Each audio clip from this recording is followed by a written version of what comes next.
2025년 3월 8일 금요일 욥기 35장. 엘리후가 다시 말을 이었다. 욥 어른은 하나님께서도 나를 옳다고 하실 것이다 하고 말씀하셨지만 또 하나님께 내가 죄를 짓는다고 하여 그것이 하나님께 무슨 영향이라는 미침입니까? 또 제가 죄를 짓지 않는다고 하여 내가 얻는 이익이 무엇입니까? 하고 물으시는데 그것도 옳지 못합니다. 이제 어른과 새 친구분들께 대답해 드리겠습니다. 욥 어른은 하늘을 보시기 바랍니다. 구름이 얼마나 높이 있습니까? 비록 욥 어른께서 죄를 지었다고 한들 하나님께 무슨 손해가 가며 어른의 죄악이 크다고 한들 하나님께 무슨 영향이 미치겠습니까? 또 욥 어른께서 의로운 일을 하셨다고 한들 하나님께 무슨 보탬이 되며 하나님이 어른에게서 얻을 것이 무엇이 있겠습니까? 욥 어른께서 죄를 지었다고 해도 어른과 다름없는 사람에게나 손해를 입히며 욥 어른께서 의로운 일을 했다고 해도 그것은 다만 사람에게나 영향을 미칠 뿐입니다. 사람들은 억압이 심해지면 부르짖고 세력이 있는 자들이 억누르면 누구에게나 구원을 청하면서 울부짖지만 그들을 창조하신 하나님께로 돌아가지 않습니다. 어두운 때에도 희망을 주시는 그 창조주 하나님께로 돌아가지 않습니다. 하나님이 우리에게 짐승이나 새가 가진 지혜보다 더 나은 지혜를 주시는데도 하나님께로 돌아가지 않습니다. 그들이 거만하고 악함으로 하나님께 도와주십시오 하고 부르짖어도 하나님은 들은 채도 않으십니다. 전능하신 하나님은 악한 자들을 보지도 않으시고 그들의 호소를 들어주지도 않으시므로 그 악한 자들의 울부짖음에는 아무런 힘이 없습니다. 욥 어른은 하나님을 볼 수 없다고 말씀하셨습니다. 그러나 참고 기다리십시오. 어른께서 걸어놓은 소송장이 하나님 앞에 놓여 있습니다. 어른은 하나님이 벌을 내리지 않으시고 사람의 죄에도 별로 관심이 없다고 생각하십니다. 그러나 명심하십시오. 어른께서 말씀을 계속하시는 것은 쓸데없는 일입니다. 어른은 자기가 하는 말이 무엇인지도 모르시는 것이 분명합니다. 36장. 다시 엘리후가 말을 이었다. 조금만 더 참고 들으시기 바랍니다. 아직도 하나님을 대신하여 드릴 말씀이 있습니다. 나는 내가 가진 지혜를 모두 다 짜내서라도 나를 지으신 하나님이 의로우시다는 것을 밝히겠습니다. 내가 하는 이 말에는 거짓이 전혀 없습니다. 건전한 지식을 가진 사람이 지금 욥 어른과 더불어 말하고 있습니다. 하나님은 큰 힘을 가지고 계시지만 흠이 없는 사람을 멸시하지 않으십니다. 또 지혜가 무궁무진하시므로 악한 사람을 살려두지 않으시고 고난받는 사람들의 권리를 옹호하십니다. 의로운 사람들을 외면하지 않으시며 그들을 보좌에 앉은 왕들과 함께 자리를 길이 같이 하게 하시고 그들이 존경을 받게 하십니다. 그러나 의로운 사람이라도 하나님께 복종하지 않으면 쇠사슬에 묶이게 하시고 고통의 줄에 얽매여서 벗어나지 못하게 하십니다. 그러는 동안에 하나님은 그들에게 그들이 한 일을 밝히시며 그들이 교만하게 지은 죄를 알리십니다. 하나님은 또한 그들의 귀를 열어서 경고를 듣게 하시고 그들이 악을 버리고 돌아오도록 명하십니다. 만일 그들이 하나님께 순종하고 그분을 섬기면 그들은 나날이 행복하게 살고 평생을 즐겁게 지낼 것입니다. 그러나 그들이 귀담아 듣지 않으면 결국 죽음의 세계로 내려갈 것이고 아무도 그들이 왜 죽었는지를 모를 것입니다. 불경스러운 자들은 하나님께 형벌을 받을 때에 오히려 하나님을 원망하면서 도와주시기를 간구하지 않습니다. 그들은 한창 젊은 나이에 죽고 남창들처럼 요절하고 말 것입니다. 그러나 사람이 받는 고통은 하나님이 사람을 가르치시는 기회이기도 합니다. 사람이 고통을 받을 때에 하나님은 그 사람의 귀를 열어서 경고를 듣게 하십니다. 하나님은 욥 어른을 보호하셔서 고통을 받지 않게 하셨습니다. 평안을 누리면서 살게 하시고 식탁에는 언제나 기름진 것으로 가득 차려주셨습니다. 그러나 이제 욥 어른은 마땅히 받으셔야 할 형벌을 받고 계십니다. 심판과 벌을 면할 길이 없게 되었습니다. 욥 어른은 뇌물을 바쳐서 용서받을 생각은 아예 하지 마십시오. 속전을 많이 바친다고 하여 용서받는 것은 아닙니다. 재산이 많다고 하여 속죄받을 수 없고 돈과 권력으로도 속죄를 받지 못합니다. 밤이 된다고 하여 이 형벌에서 벗어나는 것이 아니니 밤을 기다리지도 마십시오. 악한 마음을 품지 않도록 조심하십시오. 어른께서는 지금 고통을 겪고 계십니다마는 이 고통이 어른을 악한 길로 빠지지 않도록 지켜줄 것입니다. 하나님의 능력이 얼마나 큰지를 기억하십시오. 하나님은 우리 모두에게 위대한 스승이십니다. 하나님께 이래라 저래라 할 사람도 없고 주님께서 옳지 못한 일을 하셨다고 하나님을 꼬집을 사람도 없습니다. 하나님의 업적은 늘 찬양받아 왔습니다. 이웃 어른도 하나님이 하신 일을 찬양하셔야 합니다. 온 인류가 하나님이 하신 일을 보았습니다. 사람은 멀리서 하나님이 하신 일을 봅니다. 그렇습니다. 하나님은 위대하셔서 우리의 지식으로는 그분을 알 수 없고 그분의 횟수가 얼마인지도 감히 헤아려 알 길이 없습니다.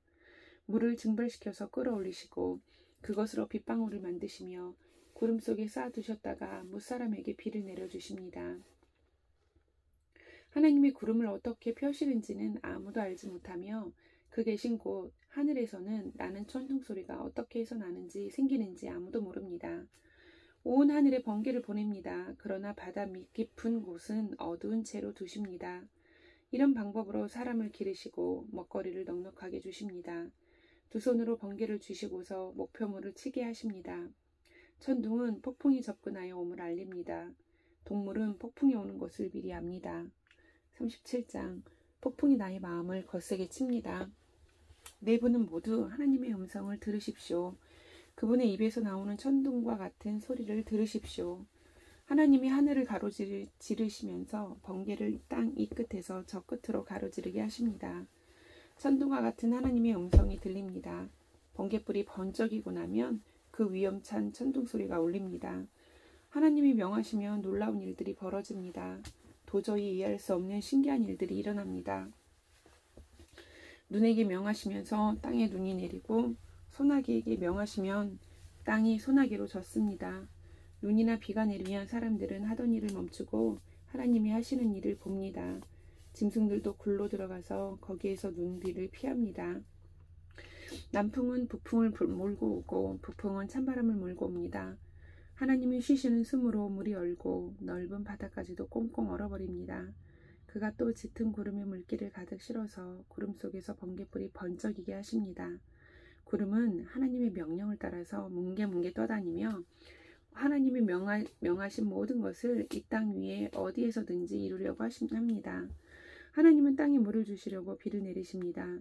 사람을 벌하실 때에도 비를 내리시고 사람에게 은총을 베푸실 때에도 비를 내리십니다. 욥 어른은 이 말을 귀담아 들으십시오. 정신을 가다듬어서 하나님이 하시는 신기한 일들을 곰곰이 생각해 보십시오. 하나님이 어떻게 명하시는지, 그 구름 속에서 어떻게 번개불이 번쩍이게 하시는지를 아십니까? 구름이 어떻게 하늘에 떠 있는지를 아십니까? 하나님의 이 놀라운 솜씨를 알기라도 하십니까? 모르실 것입니다. 뜨거운 남풍이 땅을 말릴 때에 그 더위 때문에 고통스러워 하신 것이 고작일 것입니다. 어른께서 하나님을 도와서 하늘을 펴실 수 있습니까? 하늘을 번쩍이는 녹거울처럼 만드실 수 있습니까? 어디 한번 말씀하여 보십시오. 하나님께 뭐라고 말씀드려야 할지를 우리에게 가르쳐 주십시오. 우리는 무지몽매하여 하나님께 드릴 말씀이 없습니다. 내가 하고 싶은 말이라도 하여 다 할 수 있겠습니까? 어찌하여 하나님께 나를 멸하실 기회를 드린단 말입니까? 이제 하늘에서 빛나는 빛이 눈부십니다. 쳐다볼 수 없을 만큼 밝습니다. 바람이 불어서 하늘이 맑아졌습니다. 북쪽에는 금빛 찬란한 그 빛이 보이고 하나님의 위엄찬 영광이 우리를 두렵게 합니다. 하나님의 권능이 가장 크시니 우리가 전능하신 그분께 가까이 나아갈 수 없습니다. 사람을 대하실 때 의롭게 대하시고 정의롭게 대하여 주십니다. 그러므로 사람이 하나님을 경외해야 하는 것은 당연합니다. 하나님은 스스로 지혜롭다고 하는 사람을 무시하십니다. 38장 주님께서 욥에게 대답하시다. 그때 주님께서 욥에게 폭풍이 몰아치는 가운데서 대답하셨다. 네가 누구이기에 무지하고 헛된 말로 내 지혜를 의심하느냐. 이제 허리를 동이고 대장부답게 일어서서 묻는 말에 대답해 보아라. 내가 땅에 기초를 놓을 때에 내가 거기에 있기라도 하였느냐. 내가 그처럼 많이 알면 내 물음에 대답해 보아라. 누가 이 땅을 설계하였는지 너는 아느냐. 누가 그 위에 측량줄을 띄웠는지 너는 아느냐. 무엇이 땅을 버티는 기둥을 잡고 있는지 누가 땅에 주추도를 놓았느냐. 그날 새벽에 별들이 함께 노래하였고 천사들은 모두 기쁨으로 소리를 질렀다. 바닷물이 땅속 모태에서 터져 나올 때에 누가 문을 닫아 바다를 가두었느냐. 구름으로 바다를 덮고 흑암으로 바다를 감싼 것은 바로 나다. 바다가 넘지 못하게 금을 그어놓고 바다를 가두어 문빗장을 지른 것은 바로 나다. 여기까지는 와도 된다. 그러나 더 넘어서지는 말아라. 도도한 물결을 여기에서 멈추어라 하고 바다에게 명한 것이 바로 나다. 내가 지금까지 살아오면서 내가 아침에게 명령하여 동이 트게 해본 일이 있느냐? 새벽에게 명령하여 새벽의 제자리를 지키게 한 일이 있느냐? 또 새벽에게 명령하여 땅을 옷깃 휘어잡듯이 거머쥐고 마구 흔들어서 악한 자들을 털어내게 한 일이 있느냐? 대낮의 광명은 언덕과 계곡을 옷의 구름처럼 토판에 찍은 도장처럼 뚜렷하게 보이게 한다. 대낮의 광명은 너무나도 밝아서 악한 자들의 폭행을 훤히 밝힌다. 바닷속 깊은 곳에 있는 물 근원에까지 들어가 보았느냐? 그 밑바닥 깊은 곳을 거닐어 본 일이 있느냐? 죽은 자가 들어가는 문을 들여다본 일이 있느냐? 그 죽음의 그늘이 들이온 문을 본 일이 있느냐? 세상이 얼마나 큰지 짐작이나 할 수 있겠느냐? 이 모든 것을 알고 있다면 어디 내 말 한번 들어보자. 빛이 어디에서 오는지 아느냐? 어둠의 근원이 어디에 있는지 아느냐? 빛과 어둠이 있는 그곳이 얼마나 먼 곳에 있는지 그곳을 보여줄 수 있느냐? 빛과 어둠이 있는 그곳에 이르는 길을 아느냐? 알고 말고 너는 알 것이다. 내가 이 세상을 만들 때부터 지금까지 내가 살아왔고 내가 세상을 만드는 것을 내가 보았다면 네가 오죽이나 잘 알겠느냐? 눈을 쌓아둔 곡식에 들어간 일이 있느냐? 오박 창고를 들여다본 일이 있느냐? 이것들은 내가 환란이 생겼을 때에 쓰려고 간직해두려고 전쟁할 때 쓰려고 준비해두었다. 해가 뜨는 곳에 가본 적이 있느냐? 동풍이 불어오는 그 시발점에 가본 적이 있느냐? 쏟아진 폭우가 시내가 되어서 흐르도록 개울을 낸 이가 누구냐? 천둥과 번개가 가는 길을 낸 이가 누구냐?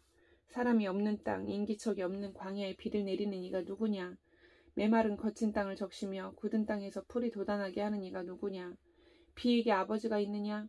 누가 이슬 방울을 낳기라도 하였느냐? 얼음은 어느 모태에서 나왔으며 하늘에서 내리는 서리는 누가 낳았느냐? 물을 돌같이 굳게 얼리는 이, 바다의 수면도 얼게 하는 이가 누구냐? 네가 북두칠성의 별대를 한데 묶을 수 있으며 오리온 성자를 묶을 띠를 풀 수 있느냐? 네가 철을 따라서 성자들을 이끌어낼 수 있으며 큰 곰자리와 그 별대를 인도하여 낼 수 있느냐? 하늘을 다스리는 질서가 무엇인지 아느냐? 그런 법칙을 땅에 적용할 수 있느냐? 네 소리를 높여서 구름에게까지 명령을 내릴 수 있느냐? 구름에게 명령하여 너를 흠뻑 적시게 할 수 있느냐? 번개를 내보내어 번쩍이게 할 수 있느냐? 그 번개가 내게로 와서 우리는 명령만 기다립니다 하고 말하느냐? 강물이 범람할 것이라고 알리는 따오기에게 나일강이 넘칠 것이라고 말해주는 이가 누구냐? 비가 오기 전에 우리는 오는 수탉에게 비가 온다고 말해주는 이가 누구냐? 누가 구름을 셀 만큼 지혜로우냐? 누가 하늘의 물주머니를 기울여서 비를 내리고 누가 지혜로워서 티끌을 진흙덩이로 만들고 그 진흙덩이들을 서로 달라붙게 할 수 있느냐? 네가 사자의 먹이를 계속하여 댈 수 있느냐? 굶주린 사자 새끼들의 식욕을 채워줄 수 있느냐? 그것들은 언제나 굴 속에 웅크리고 있거나 드러나지 않는 곳에 숨어 있다가 덮친다. 까마귀 떼가 먹이가 없어서 헤맬 때 그 새끼들이 나에게 먹이를 달라고 조를 때 그 까마귀 떼에게 먹이를 마련하여 주는 이가 누구냐? 39장 너는 산에 사는 염소가 언제 새끼를 치는지 아느냐? 들사슴이 새끼를 낳는 것을 지켜본 일이 있느냐? 들사슴이 몇 달 만에 만삭이 되는지 아느냐? 언제 새끼를 낳는지 아느냐? 언제 겉불에서 새끼를 낳는지를 아느냐? 낳은 새끼를 언제 광야에다가 풀어놓는지를 아느냐? 그 새끼들은 튼튼하게 자라나면 어미 곁을 떠나가서 다시 돌아오지 않는다. 누가 들나귀를 놓아주어서 자유롭게 해주었느냐? 누가 날쌘 나귀에게 메인줄을 풀어주어서 마음대로 뛰놀게 하였느냐? 들판을 집으로 삼게 하고 소금기 있는 땅을 살 곳으로 삼게 한 것은 바로 나다. 들나귀가 시끄러운 성읍에서 멀리 떨어져 있으므로 아무도 들나귀를 길들이지 못하고 일을 시키지도 못한다. 산은 들나귀가 마음껏 풀을 뜯는 초장이다. 풀은 들나귀가 찾는 먹이다. 들소가 내 일을 거들어 주겠느냐? 들소가 내 외양간에서 잠을 자겠느냐? 내가 들소에게 쟁기를 메어 주어서 밭을 갈게 할 수 있느냐? 들소들이 내 말을 따라서 밭을 갈겠느냐? 들소가 힘이 센 것은 사실이지만 내가 하기 힘든 일을 들소에게 떠맡길 수 있느냐? 들소가 심은 것을 거두어들여서 타작마당에 쌓아줄 것 같으냐? 타조가 날개를 재빠르게 치기는 하지만 황새처럼 날지는 못한다. 타조가 땅바닥에다가 알을 낳는 것은 흙이 그 알을 따스하게 해주기를 바라기 때문이다. 그러나 그 알이 발에 밟혀서 깨어질 수 있음을 알지 못한다. 들짐승이 그 알을 짓밟을 수도 있음을 알지 못한다. 타조는 알을 거칠게 다루기를 마치 제가 낳은 알이 아닌 것 같이 하고 알을 낳는 일이 헛수고가 되지 않을까 하고 걱정도 하지 못하니 이것은 나 하나님이 타조를 어리석은 짐승으로 만들고 지혜를 주지 않았기 때문이다. 그러나 타조가 한번 날개를 치면서 달리기만 하면 말이나 말 탄 사람쯤은 우습게 여긴다. 욥은 대답해 보아라. 말에게 강한 힘을 준 것이 너냐? 그 목에 흩날리는 갈기를 달아준 것이 너냐? 내가 말을 메뚜기처럼 뛰게 만들었느냐? 사람을 두렵게 하는 그 위세 당당한 콧소리를 내가 만들어 주었느냐? 앞 발굽으로 땅을 마구 파대면서 힘껏 앞으로 나가서 싸운다. 그것들은 두려움이라는 것을 모른다. 칼 앞에서도 돌아서지 않는다. 말을 탄 용사의 화살통이 덜커덕 소리를 내며 긴 창과 짧은 창이 햇빛에 번쩍인다. 나팔 소리만 들으면 머물러 서 있지 않고 흥분하여 성난 모습으로 땅을 박차면서 내달린다. 나팔을 불 때마다 힝힝 하고 콧김을 뿜으며 멀리서 벌어지는 전쟁 냄새를 맡고 멀리서도 지휘관들의 호령과 고함 소리를 듣는다. 매가 높이 솟아올라서 남쪽으로 날개를 펴고 날아가는 것이 내게서 배운 것이냐? 독수리가 하늘 높이 떠서 높은 곳에 보금자리를 만드는 것이 내 명령을 따른 것이냐? 독수리는 바위에 집을 짓고 거기에서 치고 험한 바위와 요새 위에 살면서 거기에서 먹이를 살핀다. 그의 눈은 멀리서도 먹이를 알아본다. 독수리 새끼는 피를 빨아먹고 산다. 주검이 있는 곳에 독수리가 있다. 40장 주님께서 또 욥에게 말씀하셨다. 전능한 하나님과 다투는 욥아, 내가 나를 꼬집을 셈이냐? 네가 나를 비난하니 어디 나에게 대답해 보아라. 그때 욥이 주님께 대답하였다. 저는 비천한 사람입니다. 제가 무엇이라고 감히 주님께 대답할 수 있겠습니까? 다만 손으로 입을 막을 뿐입니다. 이미 말을 너무 많이 했습니다. 더 할 말이 없습니다. 그러자 주님께서 폭풍 가운데서 다시 말씀하셨다. 이제 허리를 동이고 대장부답게 일어서서 내가 묻는 말에 대답하여라. 아직도 너는 내 판결을 비난하려느냐? 네가 자신을 옳다고 하려고 내게 잘못을 덮어 씌우려느냐? 내 팔이 하나님의 팔만큼 힘이 있느냐? 내가 하나님처럼 천둥소리 같은 우렁찬 소리를 낼 수 있느냐? 어디 한번 위엄과 존귀를 갖추고 영광과 영화를 갖추고 교만한 자들을 놀아보며 내 끓어오르는 분노를 그들에게 쏟아내고 그들의 기백을 꺾어보아라.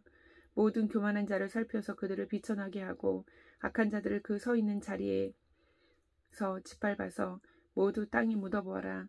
모두 얼굴을 천으로 감아서 무덤에 뉘어보아라. 그렇게만 할 수 있다면 나는 너를 찬양하고 내가 승리하였다는 것을 내가 인정하겠다. 배의 못을 보아라. 내가 너를 만든 것처럼 그것도 내가 만들었다. 그것이 소처럼 풀을 뜯지만 허리에서 나오는 저 억센 힘과 배에서 뻗쳐나오는 저 놀라운 기운을 보아라. 꼬리는 백향목처럼 뻗고 넓적다리는 힘줄로 단단하게 감쌌다. 뼈대는 우처럼 강하고 갈비뼈는 새빗장과 같다. 그것은 내가 만든 피조물 가운데서 으뜸가는 것, 내 무기를 들고 다니라고 만든 것이다. 모든 들짐승이 즐겁게 뛰노는 푸른 산에서 자라는 푸른 풀은 그것이 먹이다. 그것은 연꽃잎 아래에 눕고 갈대밭 그늘진 곳에나 늪 속에다가 몸을 숨긴다. 연꽃잎 그늘이 그것을 가리고 냇가의 버드나무들이 그것을 둘러싼다. 강물이 넘쳐도 놀라지 않으며 요단강에 물이 불어서 입에 차도 태어나다. 누가 그곳에 눈을 감겨서 잡을 수 있으며 누가 그 코에 갈고리를 꿰을 수 있느냐. 41장 네가 낚시로 리오와 야단을 낚을 수 있으며 끈으로 그 혀를 맬 수 있느냐. 그 코를 줄로 꿰을 수 있으며 갈고리로 그 턱을 꿰을 수 있느냐. 그것이 내게 살려달라고 애원할 것 같으냐. 그것이 내게 자비를 베풀어 달라고 빌 것 같으냐. 그것이 너와 언약을 맺기라도 하여 영원히 내 종이 되겠다고 약속이라도 할 것 같으냐. 내가 그것을 새처럼 길들여서 데리고 놀 수 있겠으며 또 그것을 끈으로 메어서 여종들의 놀이개로 삼을 수 있겠느냐. 어부들이 그것을 가지고 흥정하고 그것을 토막내어 상인들에게 팔 수 있겠느냐. 내가 창으로 그것의 가죽을 꿰뚫을 수 있으며 작살로 그 머리를 찌를 수 있겠느냐. 손으로 한번 만져보아도 그것과 싸울 생각은 못할 것이다. 리워 야단을 보는 사람은 쳐다보기만 해도 기가 꺾이고 땅에 고꾸라진다. 그것이 흥분하면 얼마나 난폭하겠느냐. 누가 그것과 맞서겠느냐. 그것에게 덤벼들고 그 어느 누가 무사하겠느냐. 이 세상에는 그럴 사람이 없다.